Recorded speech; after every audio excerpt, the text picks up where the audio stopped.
Assalamualaikum warahmatullahi wabarakatuh. Yang terhormat Ibu Rini Ratnaningsih SEMAK selaku dosen pembimbing, yang terhormat Ibu Mela Nurdiali SEMAK selaku moderator. Perkenalkan, nama saya Nisa Kusuma Putri, NIM J3N1166024. Pada kesempatan kali ini, saya akan mempresentasikan mengenai makalah seminar tugas akhir saya yang berjudul Audit Atas Biaya Dibayar di Muka PT XXX oleh KP Slamet Rianto, Arianto, dan rekan. Terdapat 4 materi yang akan saya bahas pada presentasi saya kali ini. Yang pertama ada pendahuluan, yang kedua ada keadaan umum KPSLR dan PT XXX, yang ketiga ada pembahasan tentang audit atas biaya dibayar di muka PT XXX oleh KP Slamet Rianto, Arianto, dan rekan, dan yang keempat ada simpulan dan saran. Untuk bahasan yang pertama, saya akan menjelaskan latar belakang dari penulisan tugas akhir ini. Ada 3 poin yang melatar belakangi penulis mengambil judul ini, yaitu pentingnya laporan keuangan sebagai penentu kondisi perusahaan. Laporan keuangan dapat menilai apakah keuangan suatu perusahaan dalam kondisi yang baik. Hal ini perlu diketahui karena laporan keuangan digunakan tidak hanya untuk pihak internal perusahaan, tapi digunakan juga oleh pihak eksternal perusahaan. Perusahaan perlu memastikan laporan keuangan telah disajikan dengan benar dan sesuai dengan prinsip akuntansi yang berlaku. Dalam hal ini, peran audit sangat dibutuhkan. Dalam proses audit, laporan keuangan akan diperiksa secara rinci dan menyeluruh setiap akunnya, termasuk akun biaya dibayar di muka.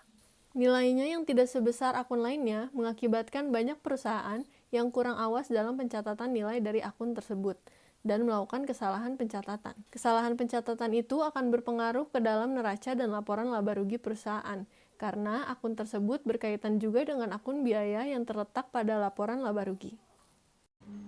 Rumusan masalah dari penulisan tugas akhir ini adalah: yang pertama, bagaimana KPSLR menilai resiko sebelum melakukan perikatan dengan PT XXX. Yang kedua, bagaimana KPSLR menanggapi resiko dan adakah temuan audit yang diperoleh setelah pengujian atas akun biaya dibayar di muka. Yang ketiga, bagaimana pelaporan PT XXX oleh KP Slamet Rianto, Arianto, dan rekan. Sedangkan tujuan dari penulisan tugas akhir ini adalah: yang pertama, menguraikan tahapan menilai resiko yang dilakukan KPSLR pada PT XXX. Yang kedua, menguraikan tahapan menanggapi resiko yang dilakukan KPSLR pada PT XXX dan temuan audit atas akun biaya dibayar di muka. Yang ketiga, menguraikan tahapan pelaporan yang dilakukan KPSLR pada PT XXX. Pembahasan yang kedua adalah keadaan umum KP dan PT XXX. Yang pertama ada keadaan umum KP Slamet Rianto, Arianto, dan rekan. KP Slamet Rianto, Arianto, dan rekan atau yang biasa disebut KPSLR adalah kantor akuntan publik yang terletak di Fatmawati Festival Blok B11 Jakarta Selatan.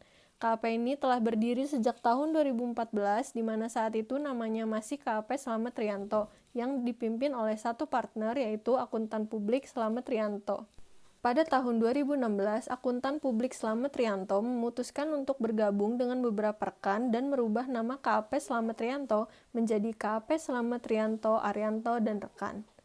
Yang kedua, ada keadaan umum PT XXX. PT XXX adalah anak perusahaan dari sebuah perusahaan BUMN yang bergerak di bidang asuransi. PT XXX pertama kali didirikan pada tahun 1953. Pada tahun 1986, perusahaan milik pemerintah bergabung dengan perusahaan swasta nasional dan mengambil alih kepemilikan PT XXX. Pada tahun 2000, perusahaan pemerintah berubah menjadi badan usaha milik negara, dan sejak itu PT XXX mengalami beberapa kali pergantian nama. Bagian ketiga, terdapat pembahasan mengenai audit atas biaya dibayar di muka PT XXX oleh KP Slamet Rianto, Arianto, dan rekan. Di sini saya akan membahas tentang 3 tahapan yang dilakukan oleh KPSLR dalam mengaudit PT XXX. Tahapan yang pertama ada risk assessment KPSLR pada PT XXX. Tahapan yang kedua ada risk response KPSLR kepada PT XXX. Dan yang ketiga ada tahap laporan audit KPSLR kepada PT XXX. Masuk ke tahap yang pertama, ada tahap risk assessment atau menilai risiko. Risk assessment terdiri dari 2 bagian, yaitu saat memutuskan untuk menerima perikatan dan saat melakukan perencanaan audit. Pada saat memutuskan untuk menerima perikatan, auditor melakukan beberapa langkah, yaitu: pertama, mengevaluasi integritas manajemen. PT XXX merupakan klien dengan perikatan tahun pertama. KPSLR mengevaluasi integritas manajemen dengan memeriksa isu-isu terkait integritas manajemen, seperti Reputasi buruk yang kemungkinan dimiliki oleh manajemen klien, hingga indikasi terjadinya pembatasan lingkup pekerjaan yang tidak wajar. Berdasarkan hasil evaluasi auditor, isu buruk terkait integritas manajemen perusahaan klien tidak ditemui. Kedua, menentukan kompetensi untuk melaksanakan audit. KPSLR menganalisis kompetensi anggota tim dan ketersediaan waktu auditor yang akan ditugaskan dalam proses audit. Berdasarkan hasil analisis ini, auditor dalam tim penugasan audit berkompeten untuk melakukan audit pada perusahaan klien. Ketiga, menilai independensi. Anggota tim audit tidak boleh mempunyai kepentingan dan hubungan apapun dengan klien, baik itu hubungan bisnis maupun hubungan keluarga. Berdasarkan hasil penilaian, anggota tim audit adalah auditor yang independen dan tidak memiliki kepentingan lainnya. Keempat, membuat surat perikatan audit. Surat perikatan audit akan dibuat auditor apabila auditor telah yakin dan siap melakukan audit di perusahaan klien. KPSLR membuat surat perikatan yang berisi tentang ruang lingkup, pelaksanaan pekerjaan, biaya jasa, hak-hak dan kewajiban, dan lain-lain. Pada tahap perencanaan audit, auditor melakukan beberapa tahap, yaitu pertama, memahami bisnis dan industri klien. KPSLR meminta data yang berkaitan dengan informasi umum dan legalitas perusahaan. Auditor juga memeriksa apakah ada salah saji material yang mungkin terjadi karena ketidakpatuhan perusahaan klien terhadap aturan yang berlaku. Dalam hal ini, auditor menyimpulkan bahwa ada kemungkinan salah saji pada beberapa akun. Kedua, mempertimbangkan tingkat materialitas awal.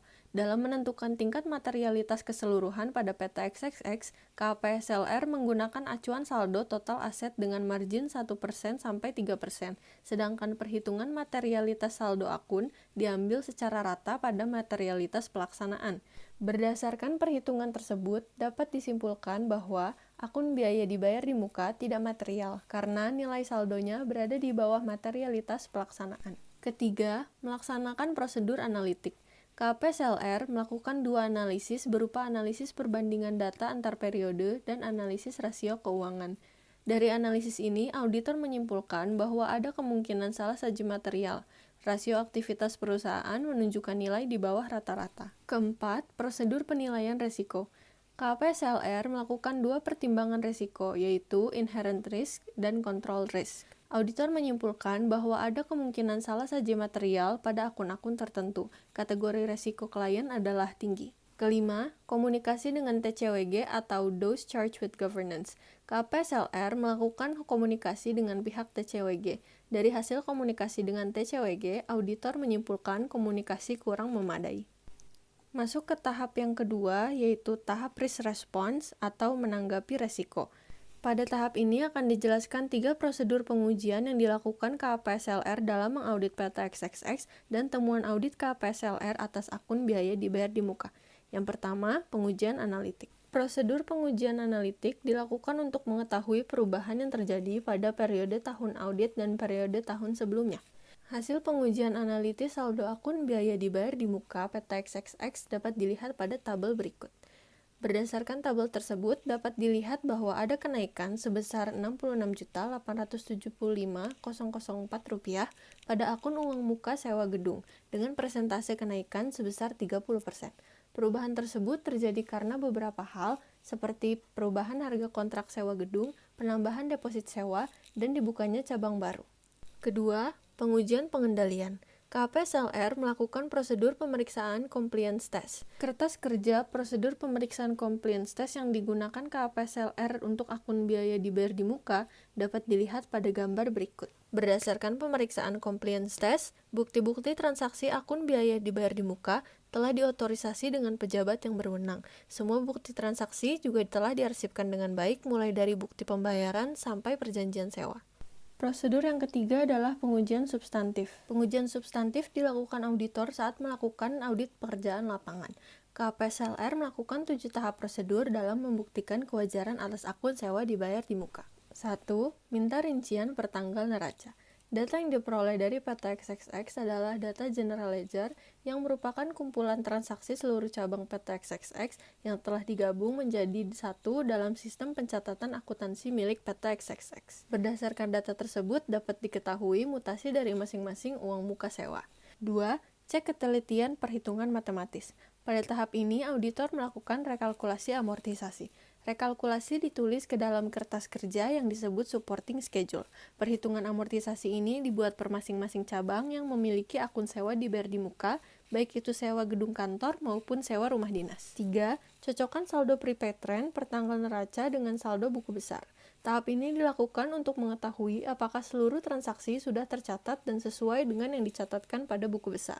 Tahap ini dilakukan auditor saat melakukan perhitungan matematis amortisasi, karena data yang dipakai oleh auditor saat melakukan pengecekan adalah sama, yaitu buku besar. 4.